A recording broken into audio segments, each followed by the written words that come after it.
नमस्कार आप सभी को। और सबसे पहले तो बहुत बहुत धन्यवाद यहाँ तक आने के लिए। और अगर यहाँ तक आ ही गए हैं तो प्लीज़ शेयर सब्सक्राइब कर दीजिएगा। बट वीडियो देखने के बाद अच्छा लगे तो कमेंट भी करिएगा और लोगों को रिकमेंड भी करिएगा। तो सबसे पहले तो मैं एक ब्रीफ इंट्रोडक्शन दे दूँ कि ये चैनल क्यों है, क्यों बनाया है मैंने। तो ये चैनल जैसे कि नाम ही सजेस्ट कर रहा है एम ई को, तो समझ में आ रहा है कि there is something related to economics. So yes, I am here to teach economics, but in a very very very simple language. क्योंकि जब भी हम इकोनॉमिक्स की बात करते हैं, सब्जेक्ट की बात करते हैं, तो हमें हमेशा एक डर रहता है। और जो बच्चा 10th से 11th में जा रहा होता है उसे बिल्कुल भी आइडिया नहीं होता है कि ये सब्जेक्ट क्या है, इसमें क्या पढ़ेंगे। वो बिल्कुल एक पीजी क्लास में आया हुआ बच्चा होता है जिसे बिल्कुल नहीं पता होता कि क्या होने क्या वाला है। तो उनके पॉइंट ऑफ व्यू से ये आज की पहली मेरी वीडियो बहुत बहुत ही बेनिफिशियल रहने वाली है। तो जो बच्चे अभी बिल्कुल 10th से 11th में जाते हैं और कॉमर्स फील्ड चूज़ करते हैं, तो उसमें एक सब्जेक्ट होता है economics. Like the other subjects are business studies, accountancy and so this is also very very important subject. और तो यस, चलिए शुरुआत करते हैं। तो मेरा कोशिश ये रहेगी कि मैं बहुत ही सिंपल और इजी वे में समझा पाऊँ कि इकोनॉमिक्स होता क्या है। तो आज की ये मेरी पहली वीडियो इंट्रोडक्टरी माइक्रो इकोनॉमिक्स होगी। तो मैं बताती हूँ कि माइक्रो इकोनॉमिक्स क्या है, मैक्रो क्या है, एवरीथिंग ये जो हम लोग सबको चाहिए इस वीडियो में कवर अप करने वाले हैं। So let us start with the very first thing, economy. Economy क्या होती है? बुकिश डेफिनेशन पर अगर हम लोग ध्यान दें तो economy is a system which provides people the means to work and earn for their living. चलो ये तो हो गई परिभाषा इंग्लिश में।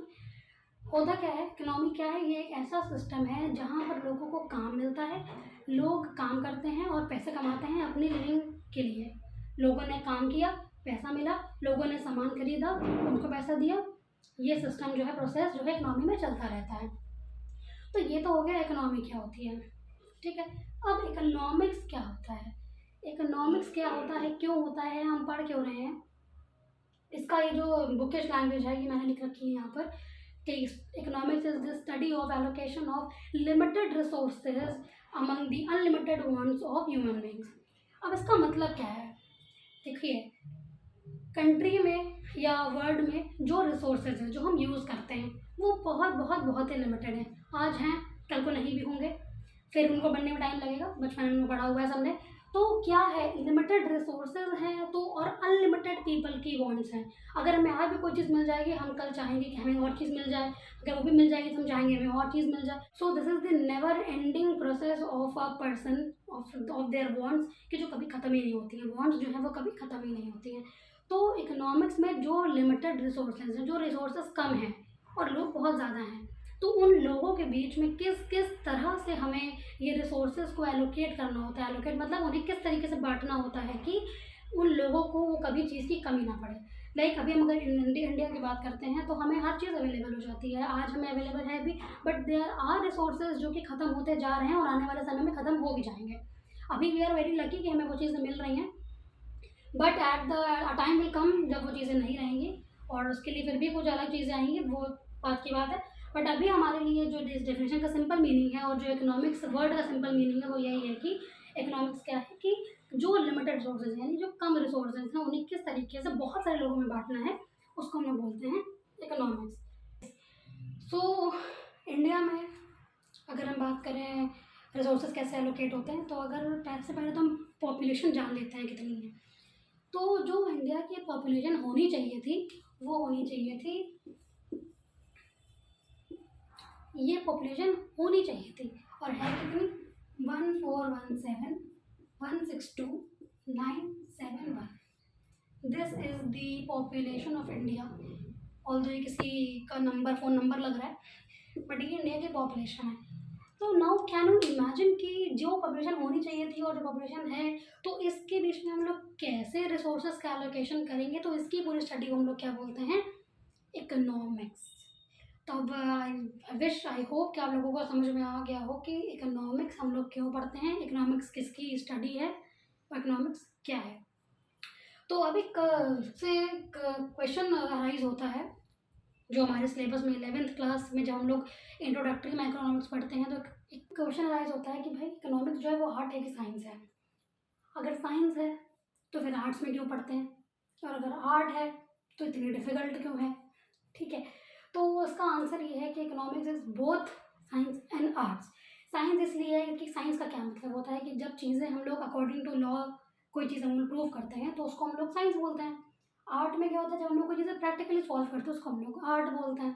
तो that is why economics is both art and science, क्योंकि ये सोशल साइंस की तरह होता है। ठीक है, तो बट इसमें जो है ना दो तरीके होते हैं, दो तरह की साइंस होता है। एक होता है पॉजिटिव इकोनॉमिक्स, एक होता है नॉर्मेटिव इकोनॉमिक्स। पॉजिटिव इकोनॉमिक्स क्या होता है? पॉजिटिव इकोनॉमिक्स होती है कि इंडिया में या वर्ल्ड में या किसी भी इकोनॉमी में चीज़ें किस तरीके से सॉल्व की जा रही हैं, एक्चुअली जो है जो प्रॉब्लम्स हैं रिसोर्सेज की या कोई भी अदर प्रॉब्लम है वो किस तरीके से सॉल्व करी जा रही हैं, ये हमको बताता है पॉजिटिव इकोनॉमिक्स। और नॉर्मेटिव इकोनॉमिक्स क्या होता है?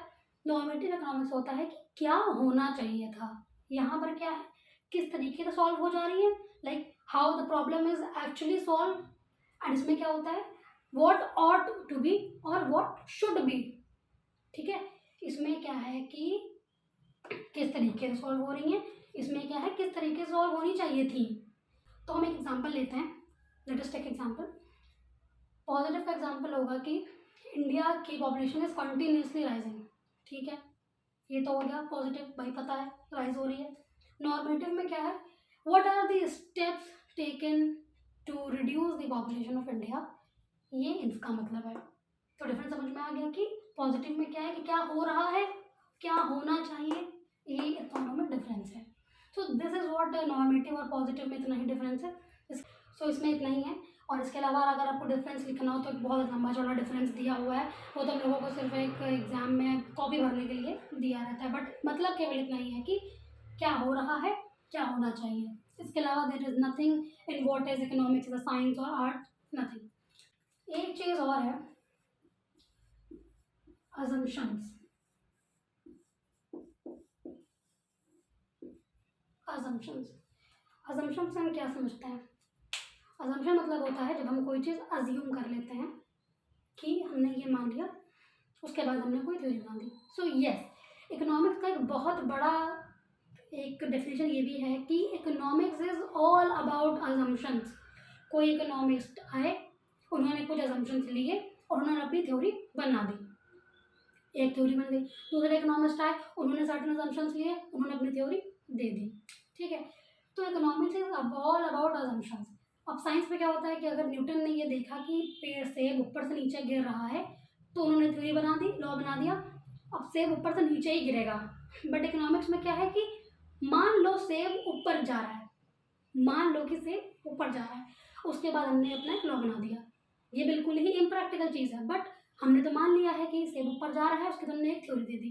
तो economics is all about assumptions कि हमने जो भी अज्यूम करा उसके बाद हमने सर्टेन थ्योरी दे दी, वो थ्योरी किसी भी इकोनॉमिस्ट के नाम से जानी जाएगी।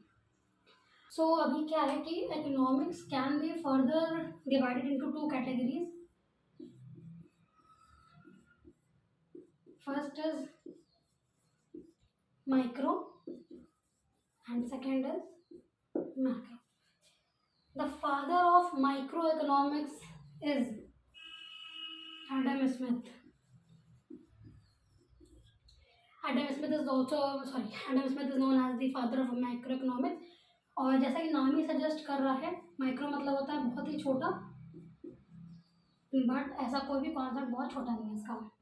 Micro economics is also known as price theory and macroeconomics is also known as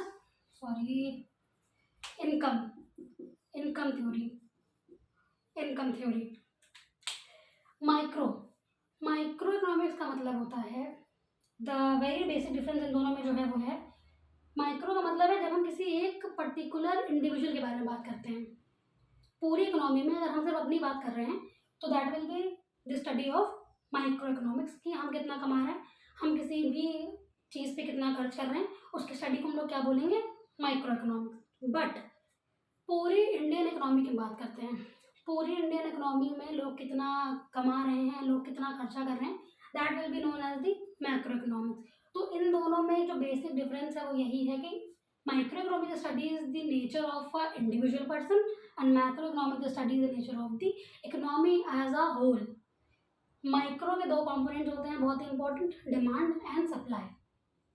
macro के होते हैं aggregate demand, aggregate supply. Aggregate demand का मतलब होता है टोटल डिमांड, भाई क्योंकि हम पूरी इकोनॉमी की बात कर रहे हैं तो टोटल ही लेंगे, भाई क्यों कितना खर्चा कर रहा है सबको एडिशन करके ही लेंगे। तो this is the very basic difference between the micro and macro. और इससे ज़्यादा बाकी डिफरेंस बहुत सारे होते हैं, लिखे होते हैं जो किताब में, बट द बेसिक डिफरेंस इतना ही है इसमें। तो आज की वीडियो के लिए इतना ही, पहली वीडियो है तो इतना बहुत है, बट अगली वीडियो के लिए प्लीज़ स्टे ट्यून। और अगर वीडियो अच्छा लगा हो तो please like, comment, share and subscribe, please please subscribe. और जो लोग इकोनॉमिक्स की फील्ड में हैं या जो बच्चे ऐसी फील्ड में जा रहे हैं तो please please do recommend them. और बहुत बहुत धन्यवाद for watching my whole video. Thank you.